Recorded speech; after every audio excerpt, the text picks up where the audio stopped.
Hello, and welcome to another fully live and slightly late episode of Hacking with Friends.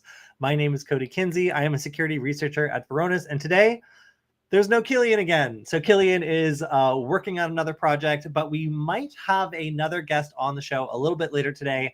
My friend Arya, who is a renowned hardware hacker and also a writer at Hackaday, may be on to show us something, I quote, really effing cool at the end of the stream. So stay tuned, and we may have some extra people on the show today.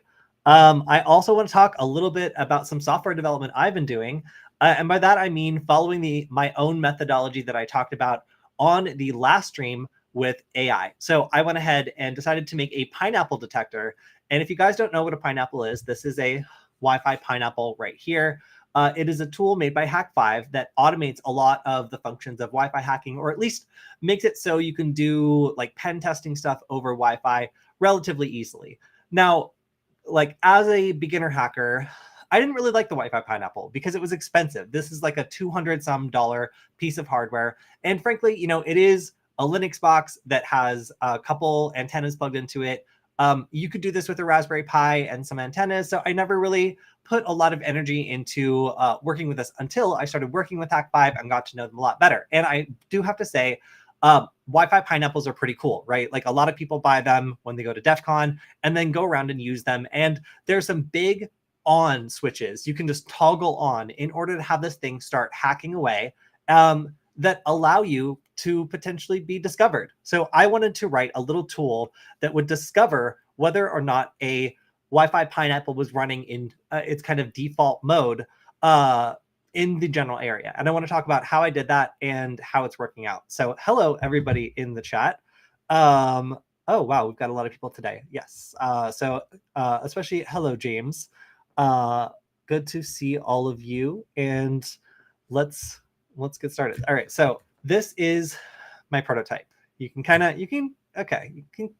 see it. So this is a USB nugget with actually Arya's battery add-on. So that allows this to run even when I unplug it. I've got it plugged in just so we can keep an eye on it in CircuitPython. And right now it is on the screen, kind of reading through all the serial commands that it's going through. So I'm going to pull up this code. I'm going to show you exactly what this cool thing is doing. And the idea, all right, just to frame all of this, is that with this little piece of code running on a CircuitPython device, in this case, my USB nugget, I am able to discover and expose a like $280 hacking tool that somebody has plugged in and started running. So let's explain how this works. All right, here is the code. So my code for this, I'm gonna make it bigger for all of you. My poor friends who are on mobile, perhaps. Come on, get bigger. No. All right, sorry. Oh, there we go. Okay, cool. So this is total 50 lines of code. And this 50 lines of CircuitPython code is all you need to expose a Wi-Fi pineapple operating in the area.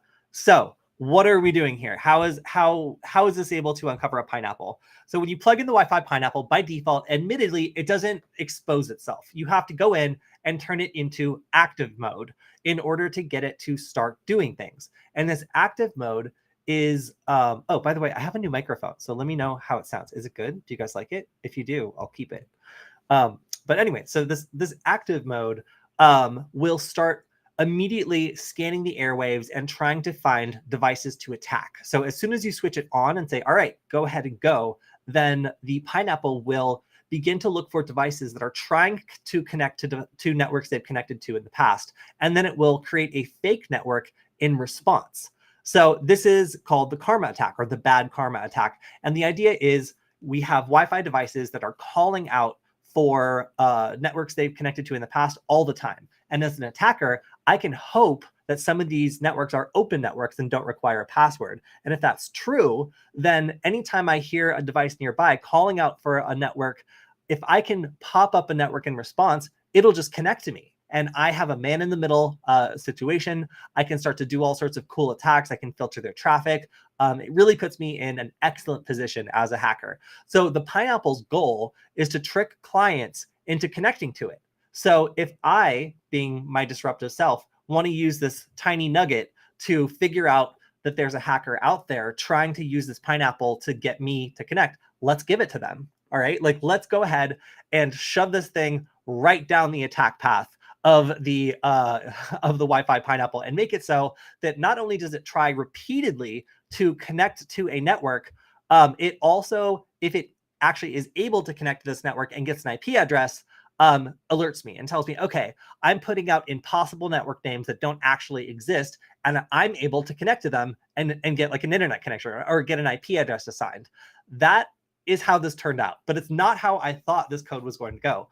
So originally, I started writing this with ChatGPT, and I made a lot of assumptions about the way that you would detect a Pineapple.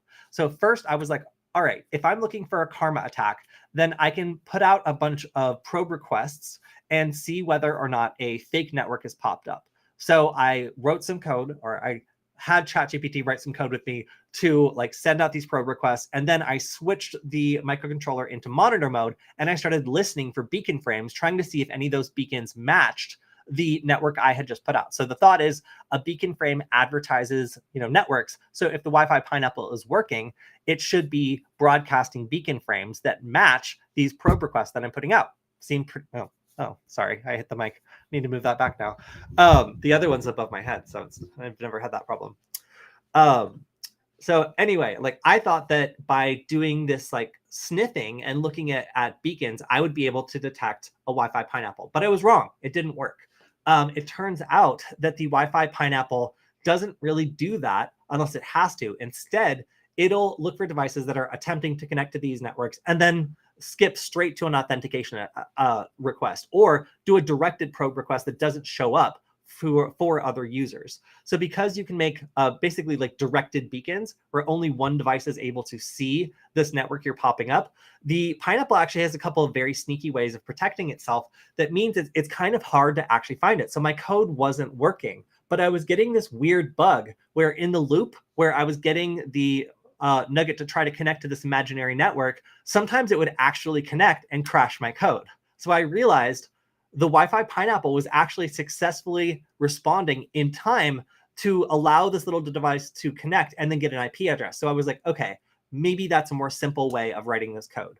So after reformatting things a little bit and eventually coming out with the refactored version, I now have something that I'm going to demonstrate actually works. So I'm going to pop up my serial terminal. All right, and let me explain what this code is doing. First, I'll stop it and restart it. So it starts up and it picks from a list of improbable SSIDs, so Rainbow Unicorn Land, Evil Network Time. It picks one of these base words, and then it adds some numbers at the end of it to truly make sure that these SSIDs are random. So we want to make sure that there is no chance of a real network matching that name being around. So we can make just, some really improbable SSIDs that we put in this list. I originally had 50, but I shortened it for the sake of testing. But you can have all sorts of them here. So when combined, it'll pick a very randomized SSID. It'll then start attempting to connect to it. And if it is successful, then it will flag it as a karma attack. And we should get this LED to turn red. And then we also should get a detection on the Pineapple. So I'm going to plug in this Wi-Fi Pineapple. I'm not being very gentle with it. Hold on. Okay, there we go. It's expensive. I want to be nice to it. All right, so the Wi-Fi Pineapple is powering on. Ugh, its antenna kind of looks in bad shape. I've traveled with this thing a couple times, so we'll see. All right, so Pineapple is powering on, and we are looking to see what's going to happen with our continuous James SSID rebellious Amish family. Yeah. Yes, don't expose the rebellious Amish family. And we're going to see whether or not we ever get a successful connection. And if we do, we should see a big alert on the screen we should see like the LED that's currently green turn red. And this is something that is supposed to allow us to then know that somebody is spinning up impossible network names in response to our little device's requests for networks that don't really exist. So, all right, I'm gonna let this run for a little bit. We'll see how long. Oh, we're done. Okay, so this is now, let me turn off that camera. So this is now glowing red. The screen says karma attack, Wi-Fi hacking spotted, evil networks found. So we have successfully spotted this pineapple. We were able to use a little microcontroller and some CircuitPython code to figure out that actually there are networks in this area that should not exist, and that is indicative of a attack. So I'm going to, so Daniel says, nice, this is like poisoning the well. Yes, so if I were to look at the administration page of the Wi-Fi pineapple, I would see that it has a list of SSIDs it's identified to spoof based on probe requests and attempts to connect to this network nearby. So we are basically poisoning that list that the Wi-Fi pineapple is using and using its own behavior against it. So if we do a good job of kind of like being kind of like a honeypot for the pineapple to go after, then we can get it to take the bait and pop up a network that does not exist or should not exist at all. So that's my little technique. Again, this is mostly AI generated code. I talked a little bit on the last stream about how you can do kind of like pair programming with ChatGPT. And I found that giving it all the information that it needed by making sure to upload the data sheet of the microcontroller you're working with, working code examples to do things similar to what you're trying to do, and the information and documentation for libraries that you might be using. That is the difference between giving up on something like this and getting a working prototype like the one I have right here after I think maybe 3-4 hours worth of like tinkering around with this to get it working exactly the way I wanted and get like a high detection rate and a low false positive. So yeah, this was super fun. I really enjoyed making it. And if you guys are interested in more pineapple countermeasures, there are some more things we can do to detect the kinds of attacks that are going on here and really confirm that this is a kind of Wi-Fi hacking that's happening. I'm thinking about integrating this type of behavior into other tools. So for example, we have the Wi-Fi deauth detector, which is looking for deauthentication attacks against a network. What if we also added things like the capability to detect people operating in the area that are doing, like this sort of attack? So super interesting. And hopefully I will be dropping this on the GitHub repository by the time that this video gets uploaded to YouTube. So currently we're live, but by the time this goes up, I will include a link to the GitHub repo if you want to try this yourself. Especially if you have a USB nugget, this should work just fine. But really any CircuitPython device should do. You might just need to modify a couple pins and stuff in order to make sure that the LED is on the right pin. Cool. Okay, so we also, I see Arya is waiting in the wings. Hello, Arya. Are you ready to go? Give me a thumbs up if yes. Yes? Okay, cool. So I'm going to bring on Arya. So Arya, as I said, is a writer at Hackaday and also a hardware designer who has made a number of the things that are actually sitting on my table right now, including this very cool battery add-on where I can unplug my, let me switch away from here. I can unplug my nugget, and then if I flip the switch, if everything's working properly, it works on its own. So that is a direct result of Arya's innovation. She's also made a breadboard breakout for our nuggets as well that I use constantly for prototyping. So hello, Arya. Welcome to the show. And let me center myself here. Here we go. Hi, can you hear me? The usual question. Yeah. Wonderful. Yeah. Well, welcome back to the stream. It's been a while, and I was just thinking about you very much because we originally met at the 2018 Hackaday SuperCon, and I just attended this one, and it just didn't feel the same without you. So it's good to see you. Yeah, I hope you had a wonderful SuperCon anyway. I've heard some really great things about it, but hopefully the next one we can spend in the same vicinity. That I think that would be double the fun. Absolutely. Yeah. And hopefully we'll also be able to do some hardware hacking stuff at C3 conference or Chaos Communication Congress. I guess the conference it's only my second one. But yeah, I'm looking forward to that. So we might end up maybe doing a stream in person while we're there. That would be really cool. That would be wonderful. So let's see how that goes. Fingers crossed for the ticket purchase. That's Yeah. Yeah. tomorrow. Well, yeah, I feel like the first one was really competitive, and so the second one was a little less. So the third one seemed like not that hard to get a ticket. So hopefully the fourth one is pretty good too. Yeah. Hopefully, at least all the people clicking the buttons insta fast are going to be equipped with tickets already by now. Yeah. Well, things are filling up. I see like flights and bookings and stuff. I managed to grab something at the last minute that should be pretty good to be able to get to and from the conference. So I just got more or less approved to go to the conference yesterday. So I'm really excited about it. It's been quite some time since I've been there. And wait, have you been to C3 before? Not at all. That's going to be the first time. So Awesome. Yeah, yeah, that's going to be interesting. I'm excited to be the one to introduce you. That should be really cool. All right, Yeah. so what do you have to show us today? You mentioned something really cool. Yes, not quite security, but also could be security if you want it to be. Mm. So I used to be, we used to have a vivid flea market here in Latvia, and I used to be a regular there right up until they dismantled it in COVID times.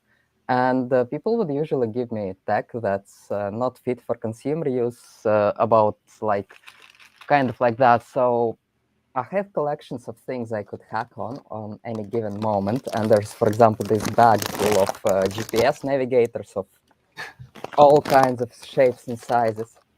And that's a bit intense because that's a lot of projects. I'll never get to it, but that means I get to choose my pick. And there's this one GPS that I'm just fascinated by because I'm not sure how anybody would make a thing like this in modern times. First of all, it's seriously weighty.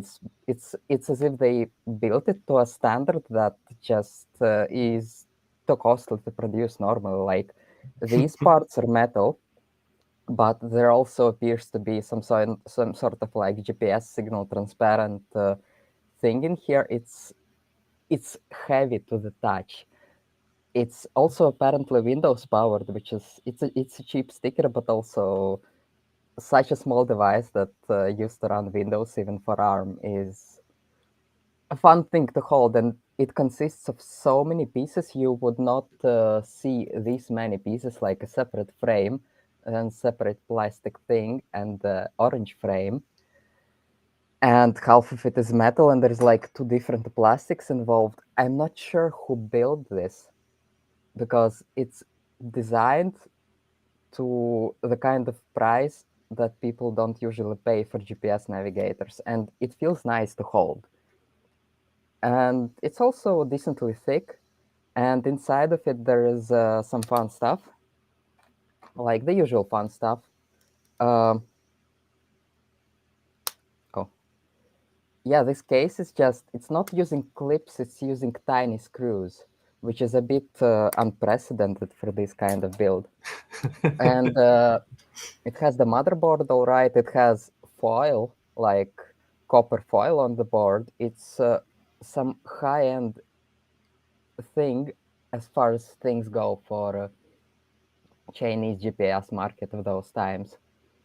And what's fun about it is that I know I'm not going to use it because obviously the software is not going to be suitable for anything these days, but it has an LCD, it has a touch screen, it's a resistive one, but they include this really lovely stylus that even extends, and the stylus is custom built for this particular GPS too. So I'm not sure how much money they dumped into this design, but it's just fascinating given like everything I have in that bag. I have like 8 other units, and none of them are built like this. And this one isn't even branded. It just has GPS in the front. There's no brand to speak of. So it makes me confused and also fascinated. People just don't build tech like this. and there's a display. And something I've been looking into recently is how such displays work, because it has a lot of pins, and like on the motherboard you can see traces going to like the connector to all of these pins, and that might be like a bit intimidating because there's like 40 pins and you have to figure out which what every one of those pins does if you want to actually connect it to somewhere. And that's what I want to do. I want to actually make this navigator into some sort of device, because it feels like a device that I would want to hold, whatever the purpose. And the case feels like it's built to last somehow. It has screws. It has like multiple materials in one device. It just deserves to live a second life. And the first front is, of course, the display, which is a bit intimidating, but I've been looking into these displays over the years, and this one is apparently simple enough that you actually need very little hardware to connect it to something like a Raspberry Pi Zero. And these displays are called parallel RGB displays, so we don't use them often. But when it comes to like higher resolution displays, uh, and also like in some cheaper tablets, these displays are actually like the standard. They're very cheap, and you can wire up one of these displays to a Raspberry Pi GPIO like connector directly, like almost directly. You also need to drive the backlight, and there's also touchscreen signals that you need a separate chip for. But all the other signals, actually, the pinout is standardized, and you can map the pins one to one to a Raspberry Pi pinout, and you can load like an overlay onto the Raspberry Pi that is ready to work for these kinds of displays. So actually, what all you need to make such a display work with Raspberry Pi is a bit of like config.txt DT overlay lines and some one-to-one wiring. So I'm going to give this little thing a new life at some point. Copy this motherboard and put an actual Raspberry Pi Zero into there, and maybe make it a USB-C port, maybe give it some external GPIOs. The one thing is that maybe some people in the audience know what could you actually do with such a thing.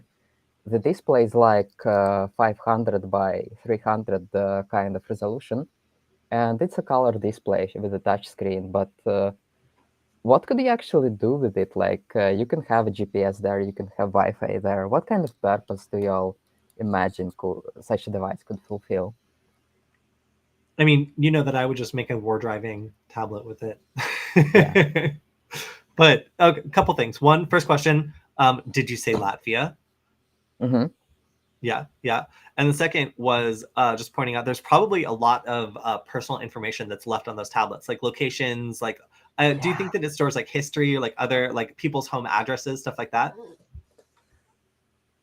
I think it's possible because there is definitely like configuration. I think that one is the flash chip and it's rewritable. So this one has an SD card slot, but usually such a device tends to store quite a bit of data in the flash to like configuration.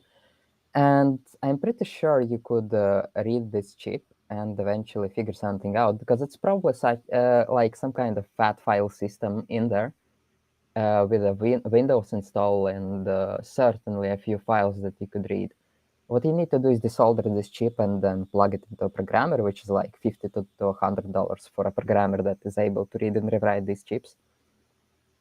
And then I'm pretty sure you could get like, at least from like some brands, you could get locations and stuff like that, which is, it would be a fun project for someone. Though there is definitely bigger fish than these navigators.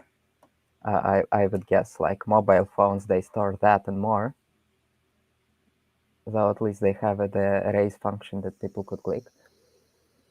So here's one question, and this is just my question. What do you think at like a kind of like store that's like doing like a thrift store or something is the most likely thing that you could find interesting data on, like that people leave? Obviously, like hard drives, that's one thing. Yeah. Like networking devices, maybe like old like passwords, stuff like that. But like, I'm curious if there's anything else that you think might have like juicy data inside that you could access in like a similar way.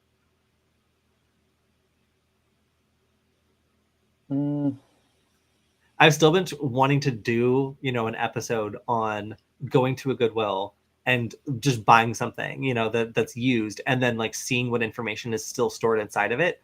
I was thinking like maybe like a printer or something like that, but honestly, even now that since we have like smart lights and stuff, like leaking people's like Wi-Fi password and network name potentially and things like that, like could also be in the running. We have someone in the someone else in the audience from Latvia as well. Yes, I was just today also somebody like confused me like jokingly with another hacker like who also turned out to be from Latvia. It's a small world. Let's Voice see. memos. I don't know if your audience has seen, but I've seen quite a few hacks where people have extracted Wi-Fi passwords from like smart home devices recently, and I don't remember if I've sent you that one, but I think I've covered it. That you could extract the Wi-Fi password, and then I think also some API keys that could give you access to somebody's Amazon account, but my memory is blurry on that. But that would also be fun because if you can issue like an API request, like Alexa, buy 3,000 rolls of toilet paper or something, somebody's key, that would be fun and a bit devastating. Not as fun as financial data, but Still, I didn't consider that. So I think that would be kind of one of the ultimate finds for one of these very low cost devices is like finding like one of these home hub devices or something that's still somehow paired to someone's account or wasn't properly reset. That would be a lot to be able to like either run a purchase or otherwise take actions on that person's. Like you could like be turning their lights on and off like from your house like after you like buy the hub. That would be my interesting. God, yes. Also, seems like we have some good people in the chat who know a bit about those sorts of devices in particular. So, Vlad is saying most of these Windows CE powered navigators use the same nav software, iGo, and that voice memos could be present on the GPS. Windows C, like Windows CE, like software is fascinating in its own way. Like Windows on ARM before Windows on ARM was a thing, and yeah, I would not be surprised. Absolutely, I wonder if you could still like use like a few of these navigators, something useful, and how many of them actually run Windows still, because that's quite a few Windows devices out there that we don't realize.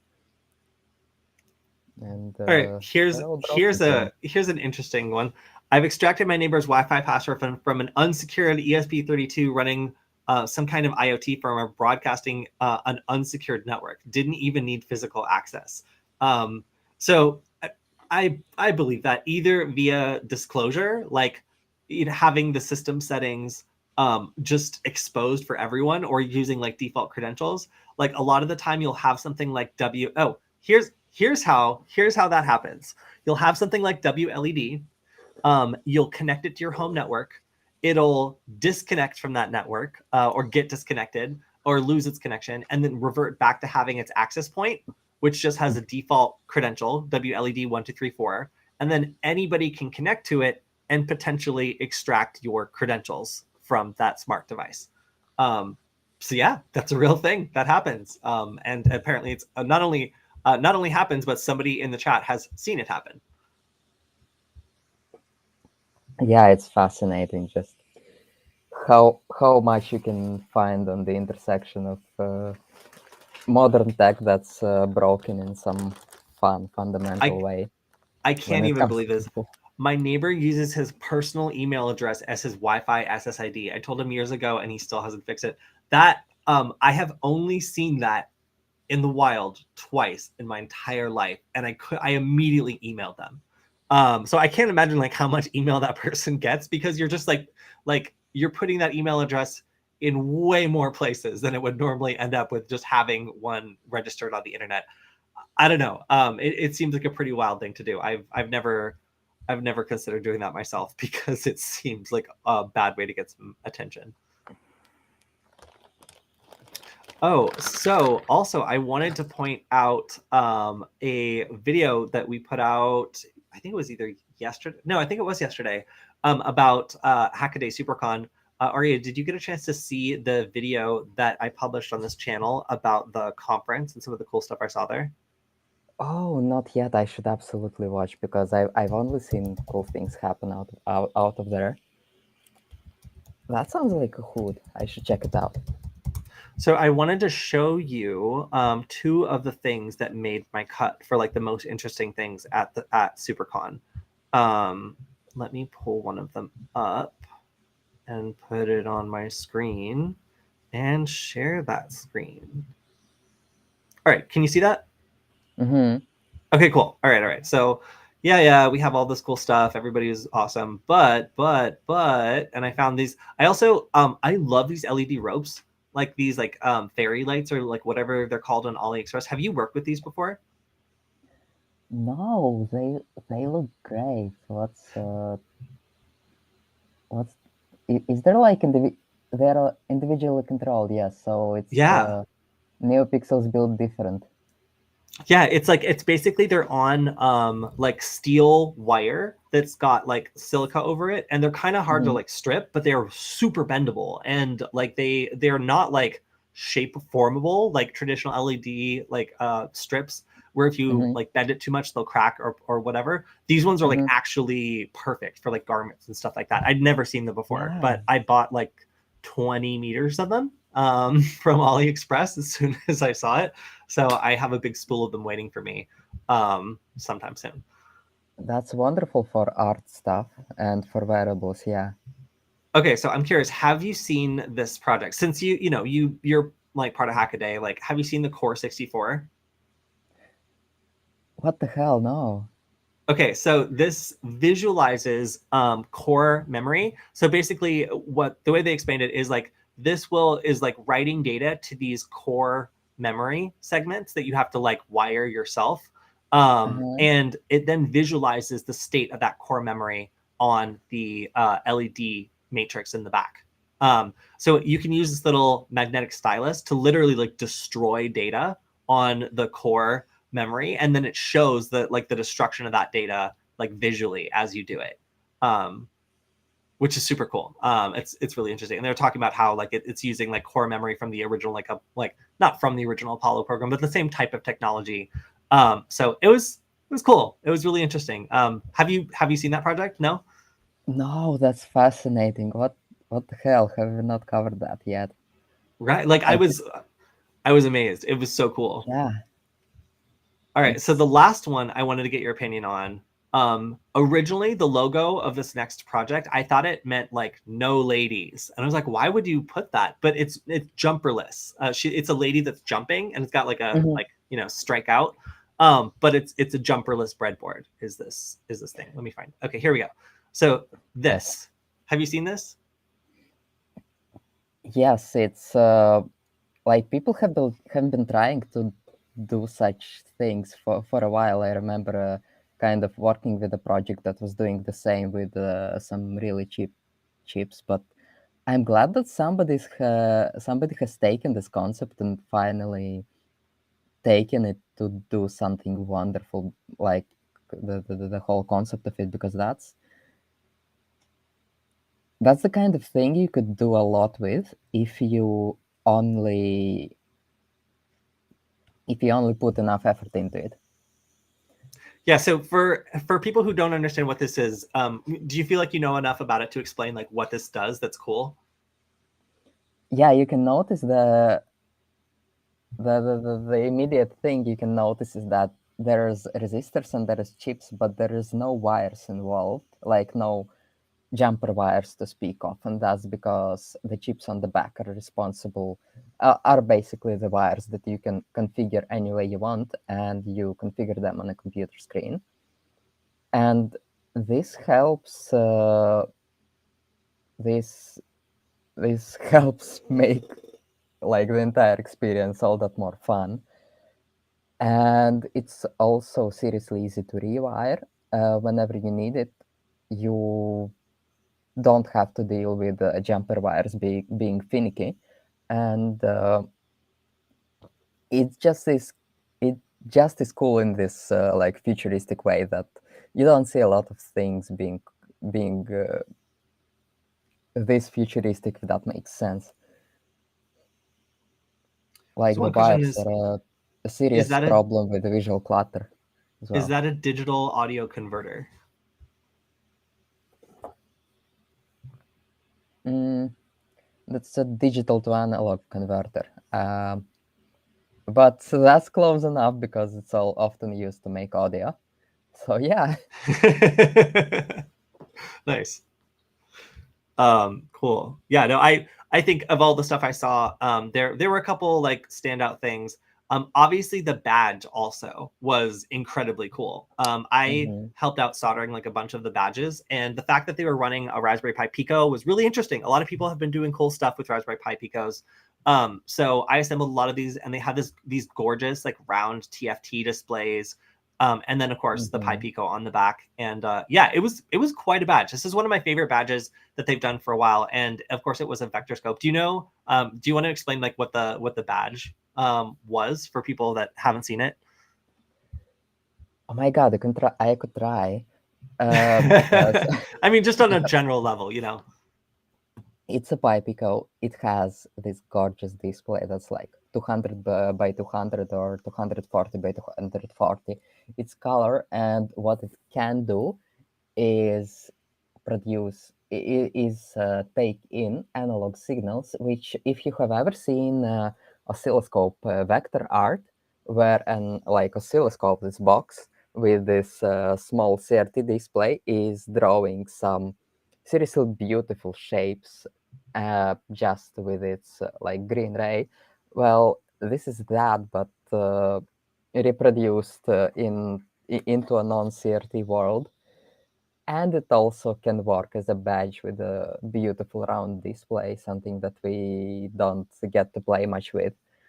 So first thing you can do is you can draw vector art on it, which is math formulas converted into code, converted into art, which that alone is breathtaking for a good few people on its own. There is artists who draw like specifically vector stuff, and how much you can get with math alone in terms of artistic expression is impressive.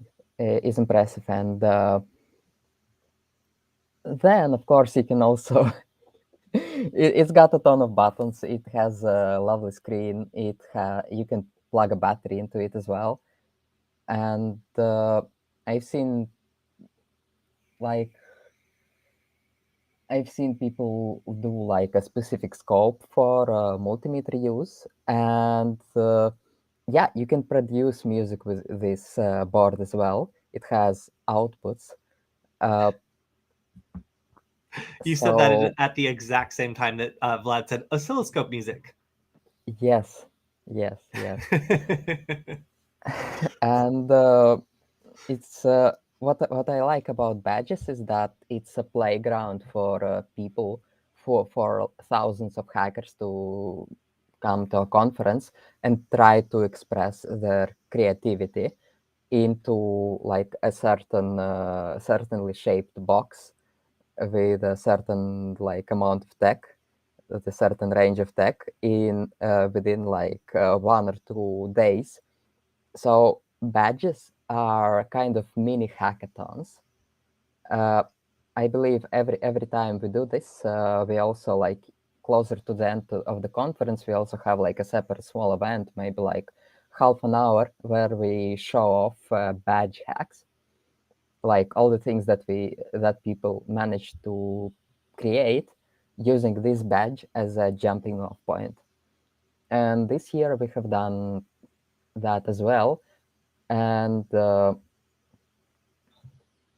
it's just fascinating how you can give like a certainly defined piece of technology, like something that imitates a vector CRT, I think that's dear to many hackers' hearts, and see people take this concept and run with it and produce things that you would never ever have dreamt of when you designed it. It's a joy. Making a worthy challenge for hackers to pour their creativity into for 3 days straight, often in teams, is no small challenge. Like, it seems like, there, if you miss anything, they're going to fix it for you, hopefully. But if it's too hopelessly, not put together, then it's going to disappoint a lot of people. So consistently, this badge has been the highlight of the conference. So seeing another successful badge is really, really cool. I didn't. No, wait, I did go to Hackaday SuperCon the year before. I just got really sick after the first day and wasn't able to make the rest of it. So it was good to participate at the conference. It's good to do the Meow Mixer and like get people over at Null Space Labs working on the badge, because otherwise everyone just kind of stays at the conference. They don't even get to check out the local scene. But all right. Yeah, so that's most of the questions I had about Hackaday SuperCon. I figure, you actually published a great article on making a case for this, right? For like 3D printing one. Yeah, I highlighted somebody else's project. Okay, yeah.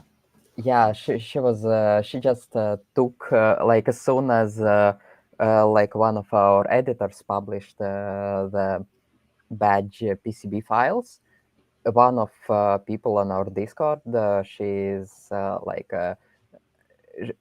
she's master of a lot of like jack of a lot of trades, including designing enclosures in a seriously professional way.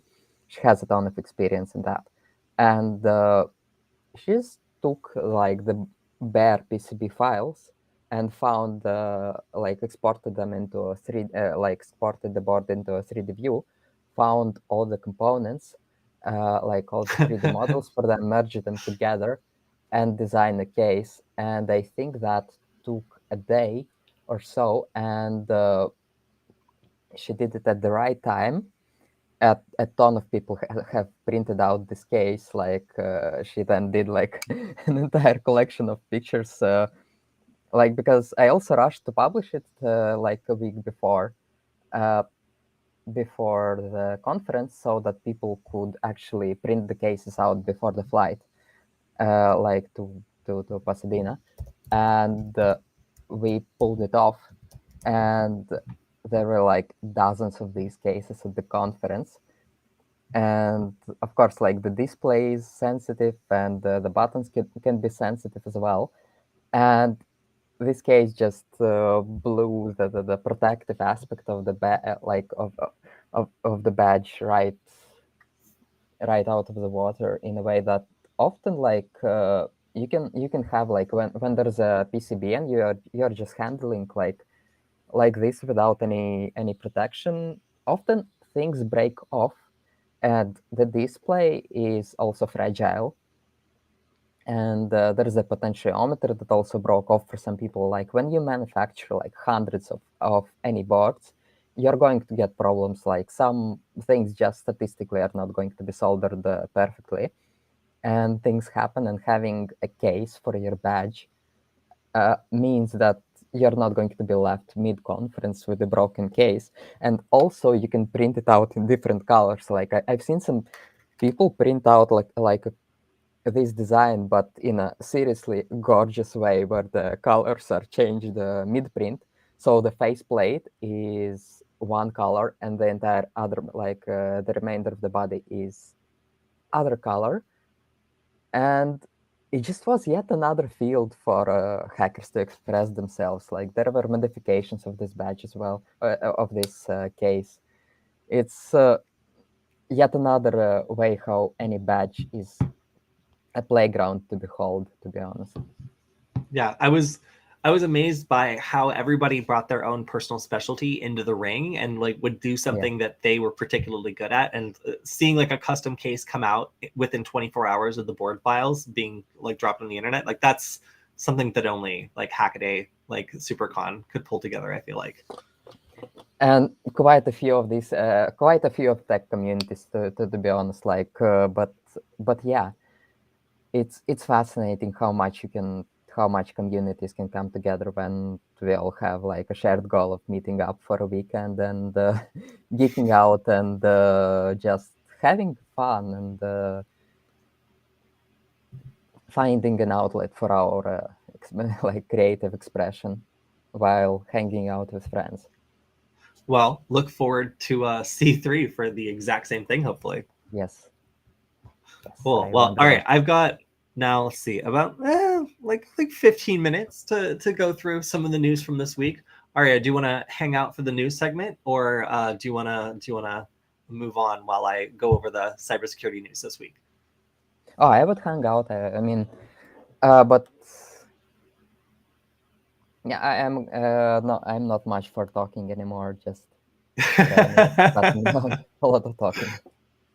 Yeah, cool. All right, all right. Well, I'm going to go through what I think are some of the most interesting things this week. We already went through the Pineapple tool that I built, so I will try to drop that in the Discord server today. But we also have an attack on Bluetooth that is pretty interesting. So this is what I would consider to be like a kind of a downgrade attack as far as like what actually is the functional part of this attack. But this is a chain of different attacks that allow you to do min in the middle attacks, potentially decrypting previous information sent over a Bluetooth connection, and then also potentially being able to send like modified information from a man in the middle position. We don't see these kinds of attacks a lot against Bluetooth. And that's why I'm interested, because frankly, like I see Wi-Fi attacks like this all the time. It's nothing new, but Bluetooth I thought was a little bit better about this. Now, one thing that's really interesting, this is like a fundamental flaw with Bluetooth. This is not a flaw with a piece of hardware. It's not a flaw with a piece of software running Bluetooth. This is a flaw with like the structure of Bluetooth. So this affects every device running Bluetooth. And this is, like a pretty potentially a kind of severe vulnerability. So the issues are tracked under this identifier, and the impact Bluetooth core specification 4.2 and 5.9. So this is Bluetooth core is what this is. What number did they give it? I'm curious. Oh, an undergoing analysis. So there's not currently, I looked this up before. Yeah, there's not currently a score assigned to it, which is interesting because it's just come out. So this is a description of how it works. It is my contender for most confusing graph of the week. I mean, it like kind of makes sense. There's just like a lot of like algebra here when like it seems like they could have just broke. Like if you're gonna make a chart, just like use. Well, who am I to complain? Anyway, so as you can see, they have an elegant and understandable flowchart for how this works. If you want to get into the weeds of how this actually functions, then you can do so. But if you're interested in Wi-Fi hacking, Bluetooth hacking, like this sort of bandwidth of hacking, this is something to check out. So I do not have time to go into the weeds of this one. But again, this is an interesting one because it affects all Bluetooth devices running these specifications, not just a particular type of hardware and not just a particular type of software. So it's kind of rare that these sorts of attacks come out. Very cool to see. Also, as I already mentioned, you guys should check out this video on Hackaday SuperCon. It's one of my favorite videos that we put out recently. It is on the securityfwd channel, and I just released it yesterday. I think it's great. All right. The French government ruffled some feathers by recommending, not forcing, not making this mandatory, but recommending against using foreign chat apps under stated fears of espionage. And this actually included Signal, which did not thrill one of the main people at Signal, the president of Signal, who shot back that this is a small company that the French government is kind of preferentially treating in this instance, and kind of suggesting that these other apps might have vulnerabilities where there's no actual evidence of that. So yeah, a little bit of back and forth in the security community over this. But generally, again, this was just a recommendation. Of course, Olvid does have specifically a type of certification that you don't see the average app getting. So it's kind of interesting that they have gone through very rigorous testing of their algorithms that other cybersecurity kind of aligned messengers might not. So, I mean, this does seem legitimately like a good option. However, it's weird. It's a little weird to see them like, promoting a domestic product over all other apps. But what are you going to do? Like it's kind of, I guess, it's par for the course for a country to recommend people use a domestic app. We don't have time for this one.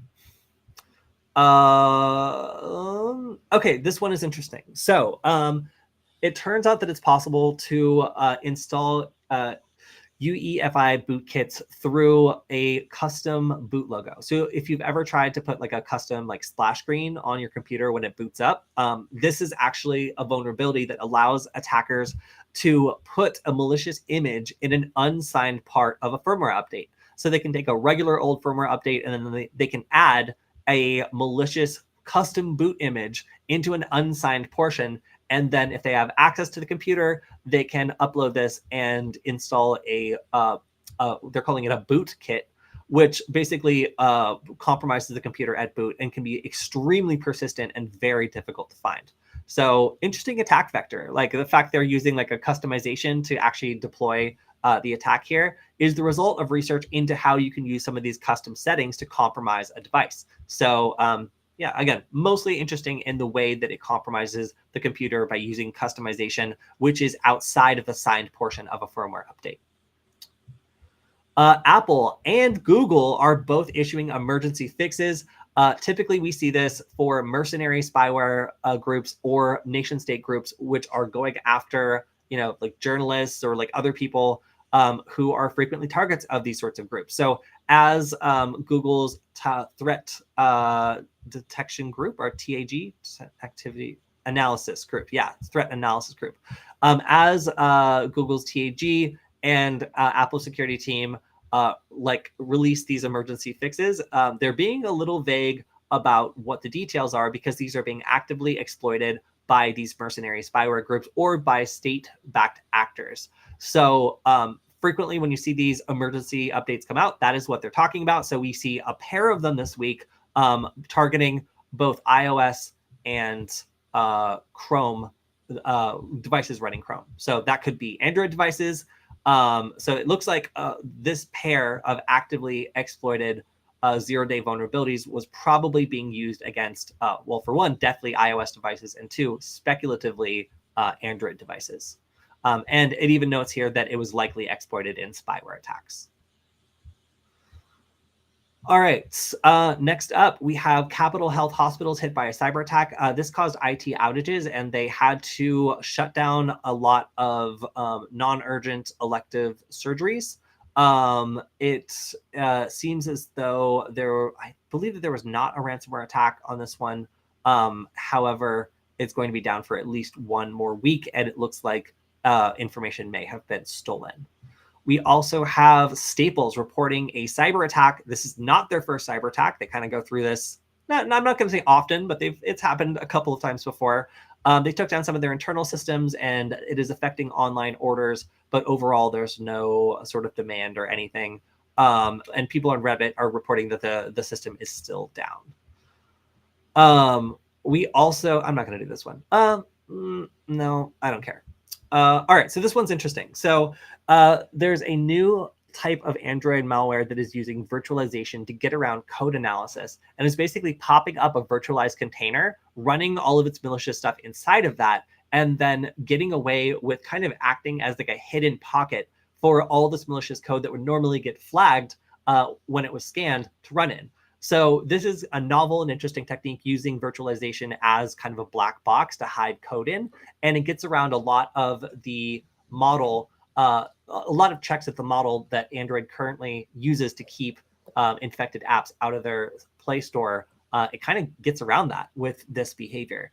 So interesting to see virtualization being used as a method of evasion on like Android devices. And this, I would say, like, this is not a confusing graph. This absolutely makes sense. This is easy. Also, it was interesting to see that the target is hooking some APIs that allow it to be very stealthy. And currently, I believe VirusTotal is only detecting about 50% of samples, which goes to show that this evasion technique is working very well. Dollar Tree has been hit by a third-party data breach. This is impacting 2 million people, which somebody in the chat said is the population of Latvia. That's how many people shop at the Dollar Tree. So this is affecting retail locations, and it seems as though this is personal information about Dollar Tree and Family Dollar employees. So this was a breach of third-party contractor Zeroed In, which seems to be managing the data of employees of Dollar Tree. So it primarily seems as though the data involves names, dates of birth, social security numbers. They've notified individuals and enclosed instructions on enrolling in a 12-month identity protection and credit monitoring service. I'm sorry. I was thinking about this before the show, and I understand this is not like a popular opinion, and this is purely my own opinion, but I think that like if my data is just savagely exposed like on the internet and like I am now forced to be on the defensive for the next like however many years that like this information is still valid to like attack and phish me with, somebody better be buying me like insurance, not credit monitoring. But whatever, we'll see. But that is our segment for who's getting free credit monitoring this week. It is every Dollar Tree employee ever. 2 million Dollar Tree employees. Next up, we have a SIM swapper getting 8 years in prison. This person was prolific with doing not only SIM swapping, but also hacking the account of a prominent social media influencer. SIM swapping is pretty easy, honestly, and that's why a lot of people will focus on doing that if they have a good way of being able to fool a phone company employee into swapping the SIM over to a new device. It makes it very difficult for the person who's targeted to be able to get access to their account back. And this particular hacker, was only 25.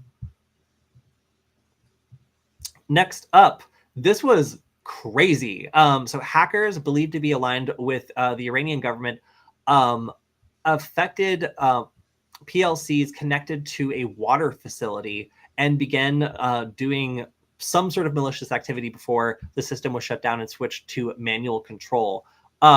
This would have allowed them to do things like alter chemical dosing and potentially contaminate the water supply, which obviously would have been a huge deal. So this is not what happened. There was no actual compromise to the potable water safety, they say. However, cyber actors are targeting PLCs associated with these facilities, including unidentified Unitronics PLC at a U.S. water facility. It seems like the one of the roots of the problem here is that these systems are connected to the internet and the password 1111 is used. The advice: do not use password 1111 on your incredibly important PLC connected to the water supply of an entire city.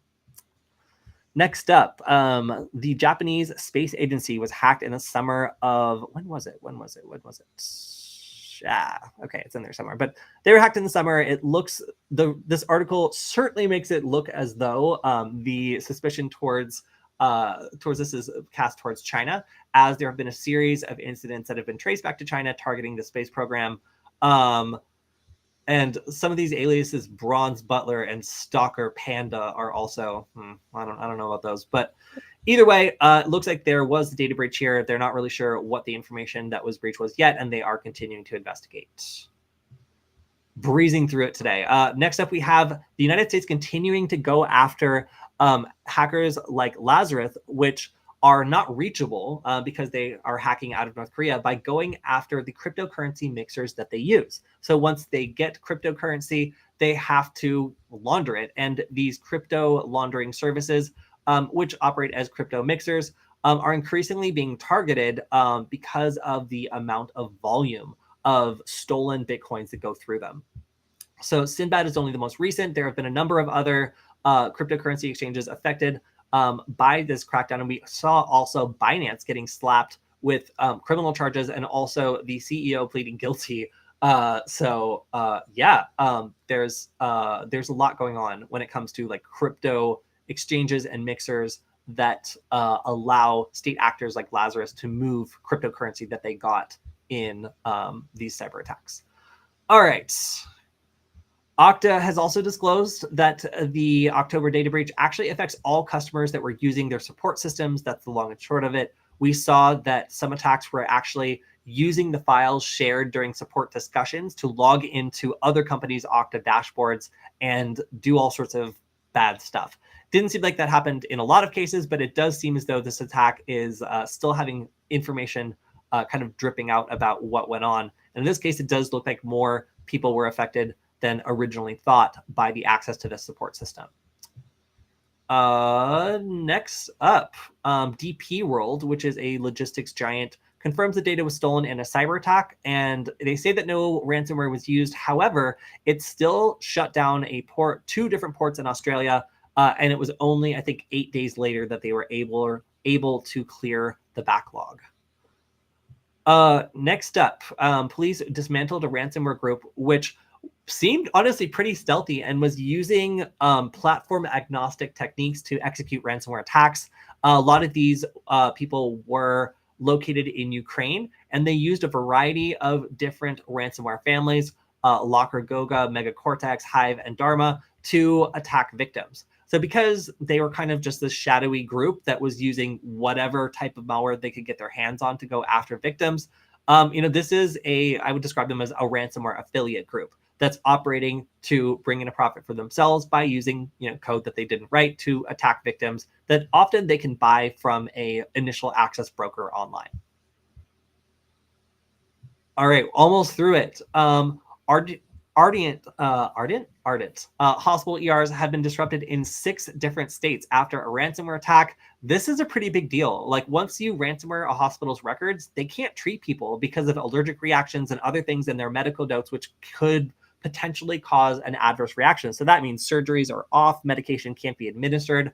And this is the kind of worst case scenario we see where people could actually die as a result of these facilities being taken out of service. So definitely a breach to be aware of. Let's see. And I believe that they have been rerouting to like other hospitals and such. But yeah, still, like, anytime that a data breach or a ransomware attack affects a hospital and also shuts down operations, it's going to be a much bigger deal than just stolen patient data. All right, I think this is the last one. We got through it. So this is just an update on Atomic Stealer striking macOS via fake browser updates. This is a campaign that has recently expanded to macOS and attempts to get people to download Safari updates. I don't think this looks very convincing, but people have fallen for it. And this is delivered via JavaScript injection that allows for compromised websites to serve up this fake update. All right, and that is all we have this week. Wow, after all of that, I'm 5 minutes over the usual hour long. So I feel pretty good about what we covered today. That was sure a lot. I did my demo on detecting Wi-Fi pineapples, which I'm going to unplug so it stops attacking me. We talked a little bit about upcycling some of these GPS units that you found, and also about the Hackaday SuperCon, and got through all the news for the week. So thank you, everyone. If you guys want to check out the stream, of course, make sure to subscribe to the Security Forward channel. And if you want to make sure the stream keeps going, you can go to varonis.com/Kody, that's Kody, to check out the resources we have this week. It's a free way you can support the stream and make sure everyone knows you appreciate it and you like watching. So yeah, thank you, Aria, for hanging out. And hopefully I will see you in person in Germany at the C3 conference. Very, very, very soon. All right, everyone. Later. See you later. Bye.